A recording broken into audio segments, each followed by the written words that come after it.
और चलिए अब आपकी मुलाकात मिस यूनिवर्स इंडिया बनी मनिका से करवाते हैं, जिन्होंने जयपुर में एक रंगारंग प्रोग्राम में ये खिताब अपने नाम किया।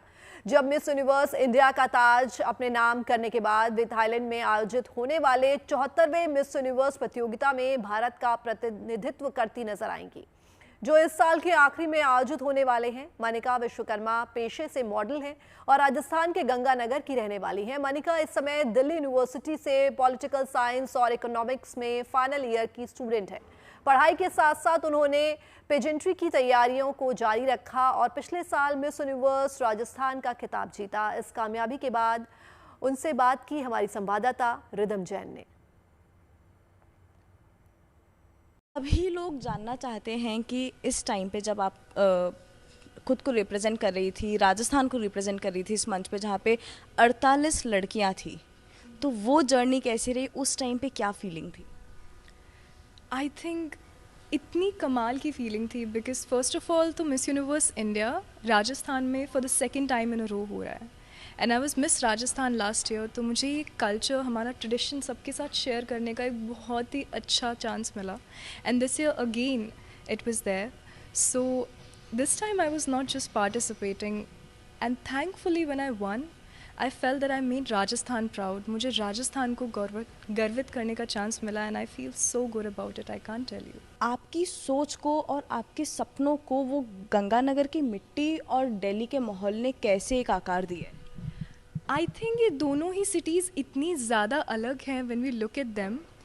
Ganganagar becoming a very grounded space, it has always kept me grounded, humble, एक simple background, simple लोग, simple culture. And on the other hand, when we look at Delhi, it's all energy. So जब मैं गंगानगर की values के साथ में दिल्ली आई, it was like I had the values, but Delhi gave me wings. उन्होंने मुझे वो पंख दिए which were required to make my dreams come true. And that is how I think two sides of the coin, as I said in my answer as well, I think Ganganagar and Delhi, these two cities, ये इतना close है मेरे दिल के because इन दोनों ने मुझे shape किया into who I am today. जब आपके सर पे ताज सजा, अब क्या प्लान है? क्या चेंज हुआ है या अभी भी अगर आपने कुछ सोचा हुआ फ्यूचर के लिए तो उसी को कंटिन्यू करेंगे?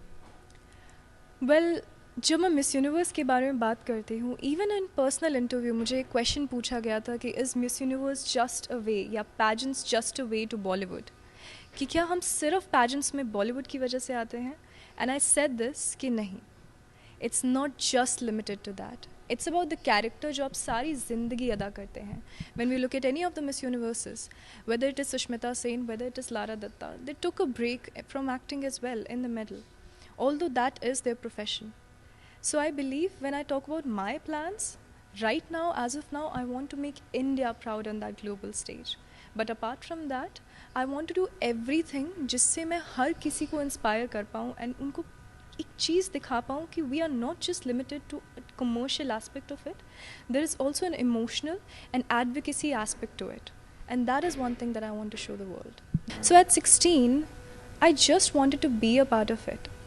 And that made me extremely sad that I couldn't be, that I was there in that city. I wanted to get out of there. But when the time came, when I came to Delhi, when I finally had power, मेरी ज़िंदगी बदली. And if I could say something, it would just be कि आप patience रखो, आप धैर्य रखो, life will change, have faith in yourself, and अपने plans पर विश्वास रखें. It will happen for you. जो भी हो, हर सिचुएशन में कॉन्फिडेंट कैसे रहना है, हर एक व्यक्ति आपकी लाइफ में कब कौन सा मैसेज दे जाए ध्यान से सुनना चाहिए, क्योंकि कहीं ना कहीं वो किसी की कही हुई एक बात आपके लिए वो मोटिवेशन साबित हो सकती है, जिससे आज जैसे मनिका विश्वकर्मा ने श्री गंगानगर, राजस्थान और पूरे देश का नाम रोशन किया है, वैसे ही कल को राजस्थान की और देश की कोई और बेटी किसी और प्लेटफॉर्म पे नाम रोशन करे। कैमरामैन मनोज के साथ rhythm Jain, good news today Jaipur.